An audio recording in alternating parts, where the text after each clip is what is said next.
Thank you very much. I want to talk about the Ukrainian war. The Ukrainian war, I think, is a Russian doll. You all know Russian dolls. It's got a little doll inside, and then there are two bigger dolls on the outside. The small doll in the middle, in the center, is a Ukrainian civil war. It's often forgotten that Ukraine is itself in civil war. I might come back to this point in a minute. Then you have, of course, the conflict between Russia and Ukraine, which we all know about. And we have a third doll, the largest doll and the most frightening, and that's the one I want to talk about, which is that this war is a war not just between Ukrainians, not just between Russia and Ukraine, but, as I'm sure many of you in this room know, a war between the West, the collective West, and Russia. And that is, of course, what makes it so incredibly dangerous. As you also know, this war is being fought by the West against Russia in three ways. Militarily, Stefan has mentioned the arming of Ukraine that we all know about. Economically, and diplomatically. I want to talk about each of these three ways in which the war is being waged in turn. Last week, or this week, we heard a lot about Ukrainian military successes. Ukraine has had a couple of successes near Kherson, near the town of Kherson, and in the region of the city of Kharkov. And these successes have been talked up in our media as if President Zelensky were Field Marshal Rommel in 1940. He's going to be on the Volga by next week, just as we were saying earlier about Russia ploughing her way through to Warsaw and Berlin in a matter of months. I'd like to draw your attention to the fact that the Ukrainians boasted last week, or this week, what are we today, Saturday, this week, that they had conquered 500 square kilometers in 1 week. And that was why they had retaken the initiative. 500 kilometers, 500 square kilometers in 1 week. Russia holds 120,000 square kilometers of Ukrainian territory. If Ukraine carries on at this phenomenal rate of 500 square kilometers a week, it will take 240 weeks, you could do the sums yourselves, to reconquer the 120,000 square kilometers which Russia holds. 240 weeks is about 4.5 years. And this, of course, this amazing advance, these 500 square kilometers, does not take account of the well-known fact, but like so many well-known facts, the West doesn't recognize it, and so the West imagines that it can make it go away.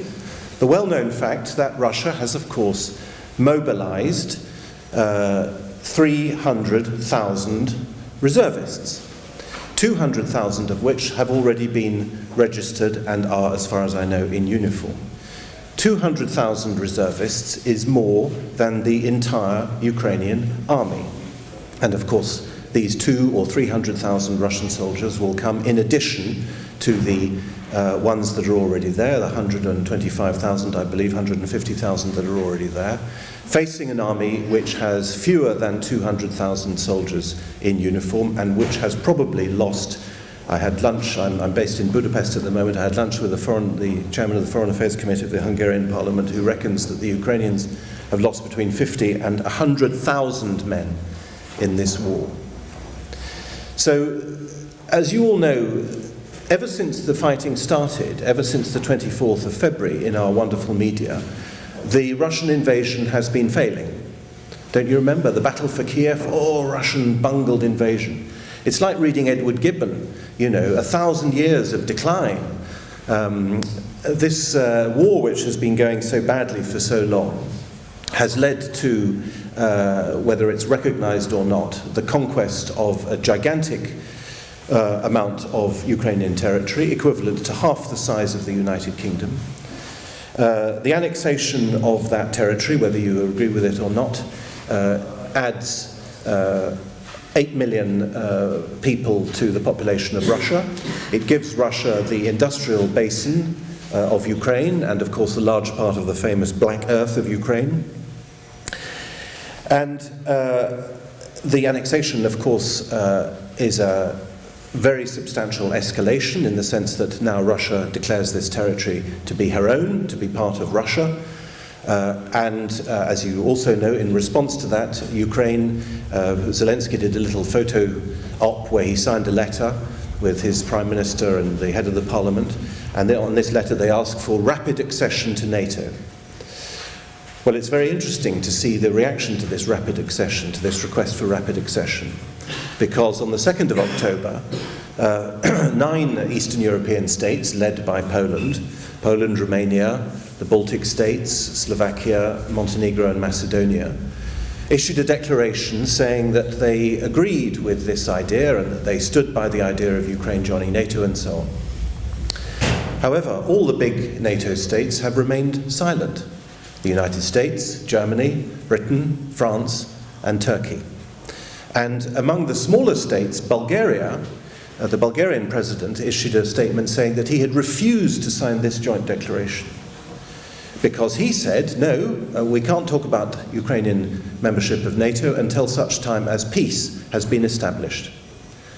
A statement which is in complete contradiction to the policy of NATO and the European Union, which is that there must be war in order for the Ukrainian territory to be liberated. So at the moment of greatest escalation by Russia, because we've been in a phase of escalation, of cyclical escalation, ever since the conflict started, NATO has blinked. NATO has blinked. And all this stuff about not recognizing, we're not going to recognize the accession, the annexation of the 4 Ukrainian regions, is nothing but dust being thrown into our eyes to obscure the fact that Russia now controls this vast swathe of territory, controls nearly the whole of the Black Sea coast, and as I say, vast amount of territory. So, in my opinion, I may be wrong, I'm not a military expert, the military side of it does not look good, I believe, at the moment for the collective West. There are people who think, including arms dealers, American arms dealers, who think that the Ukrainians will push the Russians out of the 4 regions and maybe even out of Crimea by next spring. Perhaps we'll meet again next year to see who was right. But right now, I wouldn't bet on it. Those are my comments about the military side. What about the economic side? In a way, the economic side is almost bigger because it attracted more attention. The delivery of arms is, it's difficult to say how it's going. Of course, the promises have been enormous, but the Russians control the airspace of the whole of Ukraine, in addition to occupying about 1/3 of the territory. And there are doubts as to how much of this weaponry actually arrives. Of course, some of it arrives, but I imagine a lot of it is destroyed. So it's the economic side, the second aspect, that has attracted the most attention. On the 3rd of March, the French Finance Minister, Bruno Le Maire, proclaimed a total economic war. Wir wollen den totalen Krieg. We might remember a previous minister saying that. Nous allons déclarer une guerre économique totale, a total economic war against Russia. Nous allons provoquer l'effondrement de l'économie russe. We are going to provoke the collapse of the Russian economy. Well, how's that going for you, Bruno, that collapse of the Russian economy? It's not going terribly well, is it? I don't know if you've seen Gazprom's profits for the first half of 2022. The figures are, there are so many zeros, I can't even tell you how many zeros there are. The profits of Gazprom, which as you know is 50% state-owned and which contributes a very substantial sum every year to the Russian state budget, for the first 6 months of this year was greater than the entire profits of Gazprom in the years 2021 and 2020. I'll just say that again. The profits in the first 6 months of 2022 were greater than the profits over the previous 2 years combined. So the economic aspect doesn't seem to be going very well. You may recall, I'm sure you all do, that Joe Biden said at the beginning of the crisis in early March that the sanctions had reduced the ruble to rubble. The ruble fell indeed from about 75 rubles to the dollar to 100, so there was indeed a very radical drop. Well, again, that doesn't seem to be going very well either, because the ruble is now one of the strongest performing currencies in the world. It has now gone up to 50 rubles to the dollar. It has risen against all the world currencies, including the poor old euro. These facts, these figures, I'm not saying that the sanctions don't have any effect at all, but they are, without any doubt, not having the effect desired. Instead, they are, of course, having the famous boomerang effect that Stefan has already referred to, energy crisis in all the major European economies, and the prospect of power cuts and gas cuts for the whole of Europe this winter. A crisis which has been provoked entirely by the European Union sanctions. That's what made the markets go crazy. That's what, of course, there was the background of green policies. It's a very important point which Stefan reminded us of. The price of gas had been rising in 2021. Why? Because if you're going to go for windmills, you have to have gas. Gas and windmills go together, so the more windmills you have, the more gas you have to have. So there was already a right. Why is that? Because, as you know, the windmills don't work all the time, and then you need another energy source to make up for it. So the price had been already rising, and incidentally, the gas producers have always been the greatest supporters of windmills for that very reason. So it hasn't come entirely out of the blue, but of course the markets went completely berserk when Olaf Scholz, on American orders, said that he would not open Nord Stream 2. So it is a purely home-produced crisis, the effect of which is far greater on the sanctioning states than on the sanctioned states. Sanctions, indeed, have almost never worked in international history. They were integrated into the Covenant of the League of Nations in 1920. Article 16 of the Covenant of League of Nations embodied the idea of economic warfare, because that's what we should call it, not sanctions. Economic warfare, or rather boycott, was the word used in the League of Nations Covenant. And they've had a very, very checkered history. There are very few examples one can point to of sanctions having worked. There are some examples, but generally they concern very small countries which are indeed extremely economically vulnerable. The whole idea that the collective West can provoke the collapse of the Russian economy really does show how out of touch these people are. Firstly, because Russia is not alone. I'll come on to the diplomatic side in a minute. That's the third angle I want to deal with. But it seems to have escaped their attention that if you take, on the one hand, the G7, the group of the 7 most highly industrialized countries, and on the other hand, the BRICS group, Brazil, Russia, India, China, and South Africa, I'm terribly sorry to tell the leaders of the G7, but the gross domestic product of the BRICS countries combined is greater than the gross domestic product of the G7 countries combined, and indeed has been for 3 or 4 years. You look at the graph, BRICS going up and up, obviously largely thanks to China, but not only China, and the G7 going further down. So the idea that the collective West can just, at the click of a finger, provoke the collapse of a country that produces all the things that people actually need, like warmth, energy, and food, and weapons, and other very basic things for peoples and states to exist. The idea that the collective West, which is drowning in debt already and is largely disindustrialized, can do this is completely crazy. Viktor Orban, I told you I'm based in Hungary for 6 months. Viktor Orban, the Hungarian Prime Minister, said that sanctioning Russia on energy was like a dwarf sanctioning a giant. And I don't think there's any way, it's rather difficult to disagree with that. I'd just like to make a final point about sanctions. I am, of course, mainly concentrating on an analysis of the balance of power, and as you can understand, my view is that they're not working any more than the military side is working. But there is one point I feel very, very strongly about for all kinds of reasons. As you all know, in English, the word sanction means a punishment. A sanction is a punishment. That was not the vocabulary used in the League of Nations Covenant. The League of Nations spoke of boycott and of economic warfare. And economic warfare is a better term, actually. But a sanction is a punishment.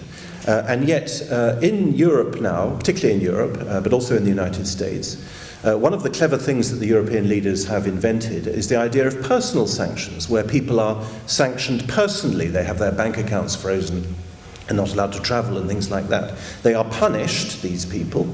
Only the day before yesterday, the European Union at the Prague Council issued another list of persons, of people who have been sanctioned, who have been punished. And yet, of course, this punishment is imposed without any legal judicial procedure, without any right of defence, and by pure executive fiat. It is the most grotesque abuse of the rule of law and of the most fundamental principles that one can imagine. And it appalled me to see at the beginning of the crisis how one after another various oligarchs, as you know, the word oligarch is only ever applied to Russians. We never say Bill Gates is an oligarch or Jeff Bezos. They're not, they're just businessmen. But these Russian businessmen or rich Russian people who had houses in London or yachts or whatever, and they had their property taken away from them. The idea that this should be able to be done without a legal procedure is profoundly troubling, because if they can do it to rich people like Abramovich or whoever else, they can do it to us, and they will. Perhaps you're familiar with the case of a poor bloke called Graham Phillips, who's taken up the Russian cause in the Donbass.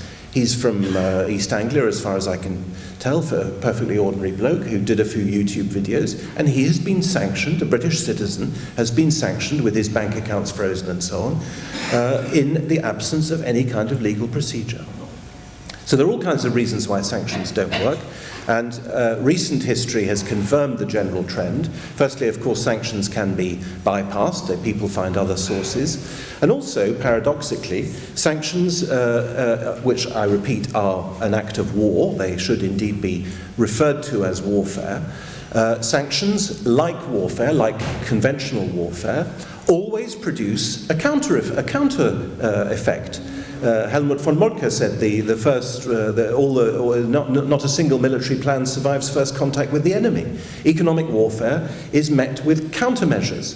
There are counter-sanctions. We had this in 2014 when Russia put counter-sanctions on European agriculture, which devastated large parts of European agriculture. And there's another element to sanctions, and then I'll finish on sanctions before going on to the diplomatic thing, is that, again, as in warfare, we all know that lots of scientific advances are made under the pressure of warfare, the invention of rockets, the invention of radar, all this kind of stuff. Well, the same goes for economic warfare. In 1915, during the First World War, when Britain imposed a blockade on Germany and Austria, preventing those countries from importing fertilizer from South America, that was when the Haber-Bosch process was invented, which is the absolute pillar of fertilizer creation and has been for 100 years in Europe. A process which, by the way, is now being closed down because the big factory in Ludwigshafen doesn't have enough gas.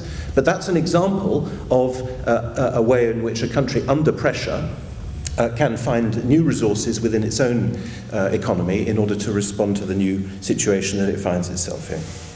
And the same is true, as I say, of Russia, which has been, as you know, under sanctions since 2014 and actually since 1947 in different ways, but that's another story. So let me then come on to the third way in which the West, the collective West, is trying to fight this war. We've looked at the military side, we've looked at the economic side. What about the diplomatic side? As you know, the collective West has tried to isolate Russia diplomatically, and we've heard from the mouth of Liz Truss and other people that Russia is now isolated and has no friends. But I don't know if you saw a report in Bloomberg on the 6th of October. What day are we today? The 8th, so it's 2 days ago. Saudi-Russia axis agrees to cut oil production by 2 million barrels a day. Do you know how many Western leaders have gone to pay court to MBS in Riyadh? Boris Johnson, Joe Biden, Olaf Scholz, and Emmanuel Macron. And what has the answer been?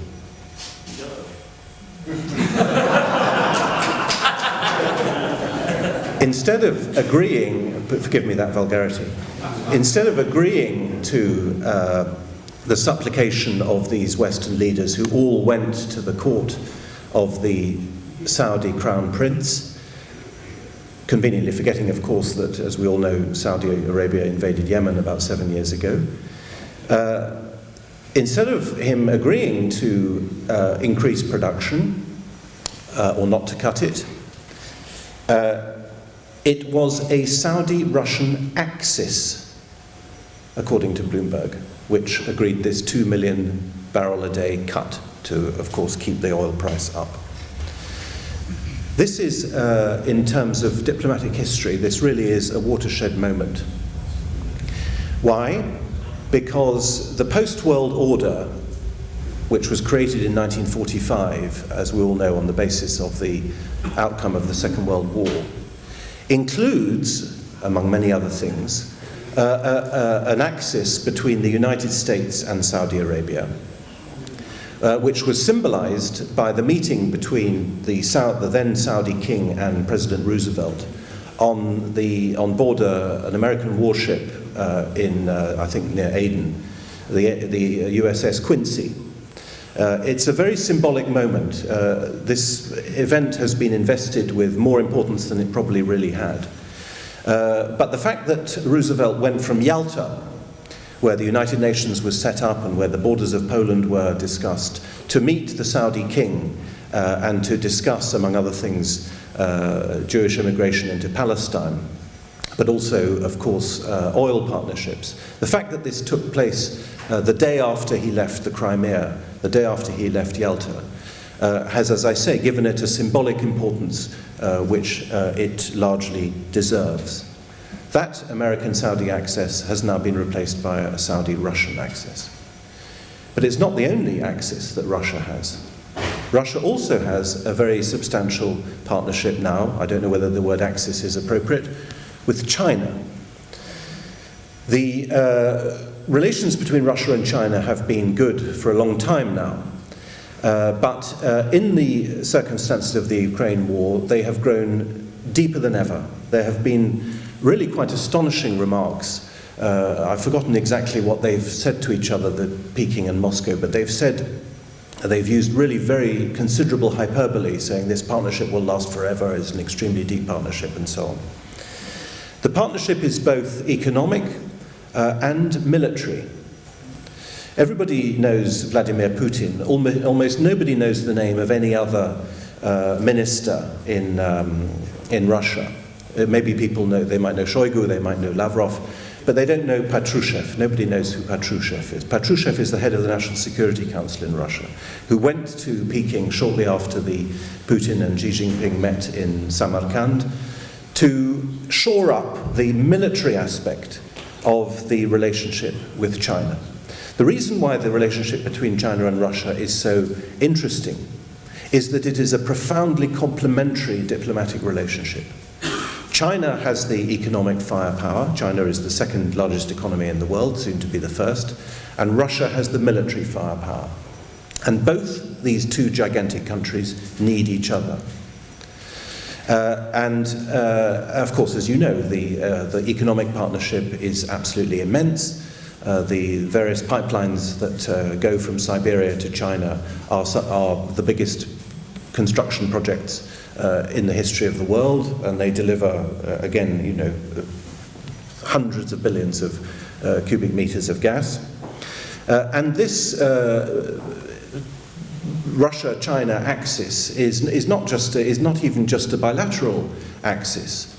I mentioned BRICS just now, the BRICS group of nations: Brazil, Russia, India, China, and South Africa.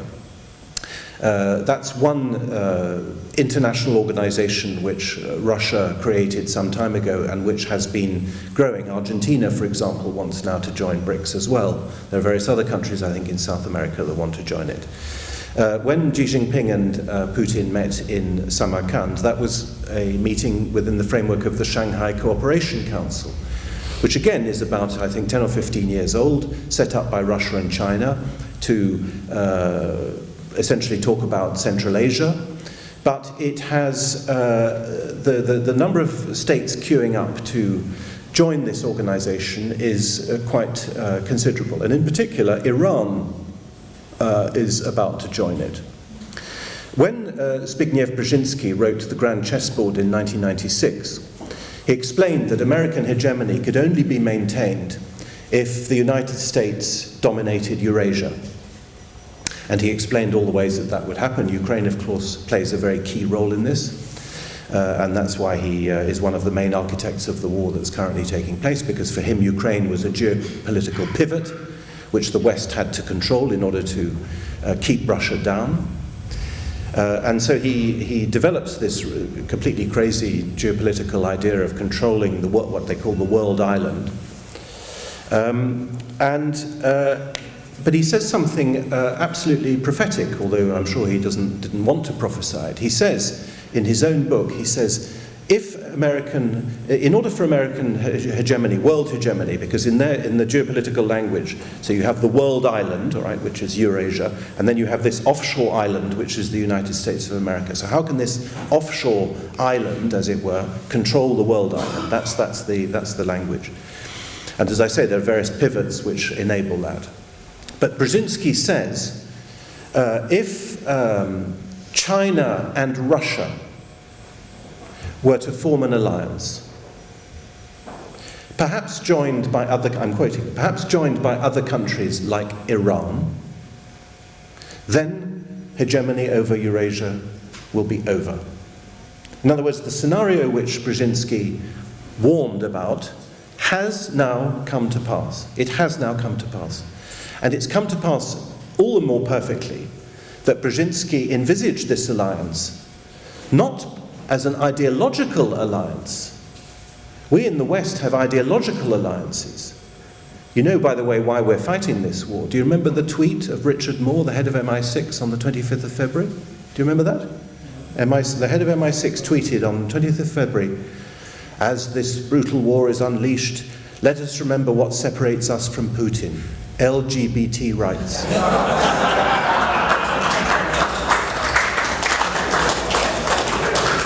It's the head of the British Security Service. Okay, so we have ideological alliances. Okay, the West is an ideological creation. Brzezinski says if this Russia-China axis with other countries were to come about, which would not be ideological, but which would be based on shared grievances and on practical cooperation, then it would spell the end of American hegemony. And, there are never any permanent victories in diplomacy. It's a perpetuum mobile. But one of the things that strikes me observing Russian diplomacy over the last 10 or 15 years, 20 years, is its extreme flexibility. I mentioned the Saudi-Russia axis, what Bloomberg called the axis. Saudi Arabia and Russia fought a price war over oil 2 years ago. All right? But they managed to overcome their differences, and now they are an axis. One of the countries attending the Shanghai Cooperation Organization summit in Samarkand was Turkey. Turkey, NATO member Turkey. Turkey and Russia, and by the way, Turkey and Russia also had a summit in Tehran, a triangular summit with the Iranians in Tehran, also, of course, to discuss energy. These countries, if you take Russia and Turkey have disagreements of a very radical nature in a number of areas. In Libya, for example, the proxy war in Libya, the Turks are on one side, the Russians are on the other. Same thing in Syria. Okay? And plus the fact that obviously Turkey is a NATO member. And yet those two countries have managed, in spite of their obvious, there's no ideological similarity between them. Turkey is a sort of neo-Ottoman Islamist regime and Russia is Russia. They have worked realistically to bridge whatever differences they have and work together on the things that they need to work together on. And you can see this again and again and again. Not just perhaps, I'm concentrating on Russian diplomacy, but I'm sure you could see it, no doubt, on Turkey's own diplomacy with other countries as well. And yet we in the West, as I say, are imprisoned in this ideological, you're either with us or you're against us mentality. So, to conclude, I'd like to invite you, if you haven't done it already, to read the speech which Putin gave in the Kremlin on the 30th of September, so this week, in which he said a number of things which I think are very useful for us. I'll conclude. Firstly, he described woke ideology and transgenderism as, I quote, pure Satanism.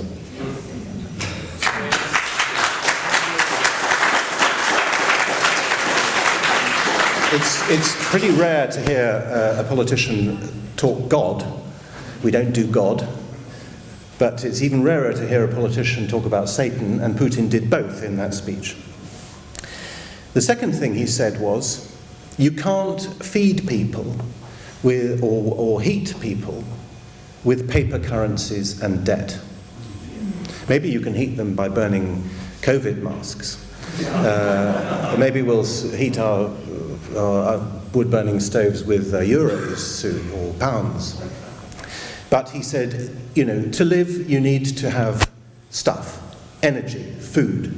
And he's made, over the years, a number of extremely interesting critical analyses of the casino economy that the West is in. And he also made a remark, which is that there are new geopolitical realities emerging. And this actually is the agenda of Russia in the war. It is to finish with the unipolar world, to finish with the idea that NATO should be the guardian of the rules-based international system, which is indeed what NATO says it is, and instead to move towards a multipolar world order. And I think we can say that that multipolar world order has indeed emerged. I want to finish with a last remark on Poland, because I was fascinated by what Stefan said about Poland. I wrote an article on the 28th of September, the day after the pipelines were blown up, entitled "The Americans Did It," so we agree on that. But I also drew attention to the fact that that pipeline, Gregory, you said we're 25 miles away from France. Well, the pipeline is about 30, 40, maybe 40 miles from Poland. All right, the strait between Bornholm and Poland, Gdynia, is maybe 50 kilometers. All right, and on the day of the blast, a very senior, very influential Polish figure, former foreign minister, former defense minister, former speaker of the Sejm, Radek Sikorski, tweeted a picture of the gas coming up under the sea and said, "Thank you, USA." All right, but after I wrote my article saying the Americans did it, of course I said that to explode the idea it was the Russians. But I am beginning to wonder if, in fact, the Poles didn't have some role to play. I've no speculation. I've no proof of that. But whether they did or not, and if I'm right about the Americans, this shows, we're talking about geopolitical transformations, this shows that the Americans have dropped the Germans as their primary ally in Europe. And people say this in Washington, D.C. They say, it's not the Germans anymore, that's not our main ally in Europe, it's Poland. And if I'm right, I could be wrong. I could be wrong about the military thing, I could be wrong about the economic sanctions, I could be wrong about the responsibility for the blast. But if I'm right, it means that the United States, perhaps with the complicity of Poland, has committed what would otherwise be called an act of war against Germany, because obviously the pipeline went to Germany. And indeed, I think that we are now seeing, independently of the big international tectonic shifts which are going on, where, as I say, power is moving to the global south and particularly around this new Russia-China axis, within the European context, we are seeing this extraordinary development, which you've identified very well, Stefan, and I listened to you with great interest, about this new Poland, and that would explain why, to everyone's complete amazement, Kaczynski started with, it's not 1.3 billion, it's 1.3 trillion. Was it trillion? Trillion! A million. I mixed it up because it's 1.3 trillion in. So you think, well, why the hell would he launch, as it were, a war The Poles are already fighting a war on the Eastern Front against Russia. Now they're going to open up a Western Front against Germany. That hasn't generally gone very well in Polish history. You think, well, hang on. You think, hang on, what are they taking, and can I have some, please? But if you think that the Americans have said to them, right now, you're the big guys, you're the ones that we are going to, then it makes sense. Then it would make sense. Thank you very much.